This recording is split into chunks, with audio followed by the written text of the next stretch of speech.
দেবজিদের মানে পুরো পোপাট হয়ে যাওয়ার মতো অবস্থা হয়েছে। আরে 3 বছর বয়স হতে যায়, এই ফেব্রুয়ারি মাসের 2 তারিখে গাড়ি 3 বছর বয়স হবে। আমি এই প্রথম জানতে পারলাম যে আমার গাড়িতে পিছনে ব্যাক মানে ক্যামেরা এরকম অন করে রেখে গাড়ি চালানো যায়। মানে জানতিস তো? আমি সিরিয়াসলি জানতাম না, এই সবে জাস্ট আমি নতুন ফোনে ব্লুটুথ কানেক্ট করতে গিয়ে আমি জানতে পারলাম। নিজের প্রতি নিজের কি হাসি পাচ্ছে, মানে হয়তো আরো এরকম অনেক ফিচার্স আছে আমি জানি না। কি গাড়ি চালাচ্ছি আর আমার এত ভালো একটা গাড়ি রয়েছে আমি জানি না যেরকম এরকম ফিচার্স আছে গাড়ির মধ্যে। তো বৃহস্পতিবার মানে আমার ছুটি, আর আজকে ফরচুনেটলি দেবজিতেরও ছুটি আছে, কারণ ওর কদিন ধরে ভীষণ ডিউটির চাপ ছিল, ওই জন্য আজকে ছুটি নিয়েছে। যেহেতু ছুটি তো বেরোতে তো হবে। আমরা যাচ্ছি হাইল্যান্ড পার্কে সিনেমা দেখতে। কি সিনেমা দেখতে? Sky force.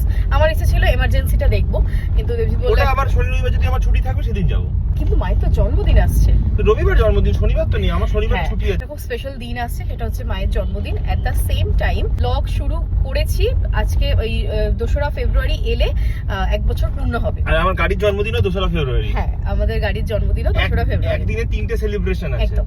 আমি প্রথম ভিডিও শুট করেছি সেটা হচ্ছে আগের বছর মায়ের জন্মদিনে।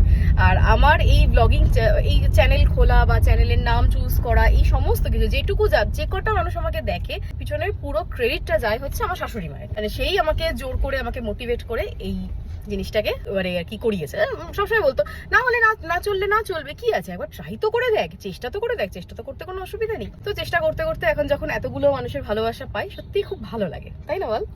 অবশ্যই। ও এখনো চেষ্টা করছে গাড়ির আর নতুন নতুন কি ফিচার আছে সেটা দেখবে। এক বছরে আবার এরকমও হয়েছে যে কিছুদিন আমি পরপর ভিডিও দিইনি, যেমন যখন বাবা অসুস্থ হয়।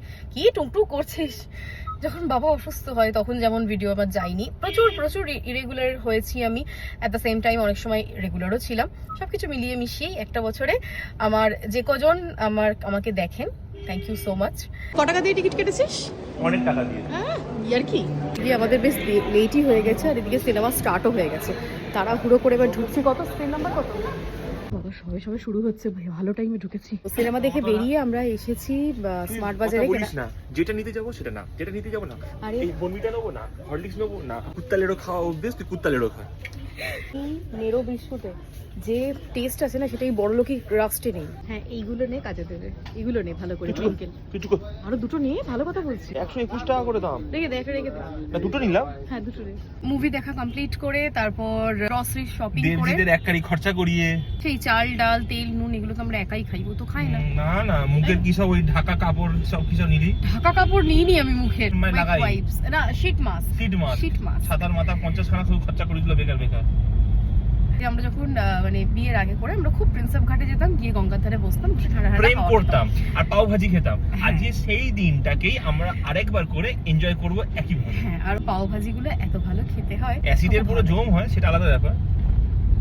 কিছুতে গ্যাফাম বলে কথা ভাবলে চলে। 9:30 বেজে গেছে, কিন্তু এখনো মানে দেখছি প্রিন্সেপ ঘাট বেশ ভর্তি আছে। এদিকে অর্ডার করেছি পাও ভাজি, নিচ্ছে।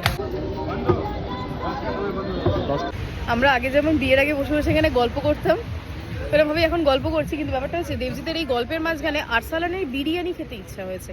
একে তো ছুটতে হাঁটতে যাওয়া হচ্ছে না, তোর অফিসের চাপ, আমার দোকানের চাপ, তার উপর মাসের প্রথম, সব দিক থেকে আমরা পুরো পিষে গেছি এক কথায়। তো বেশ ভালো লাগছে, ভিউটা এনজয় করছি, ইচ্ছা আছে বেশ খানিকক্ষণ বসবো।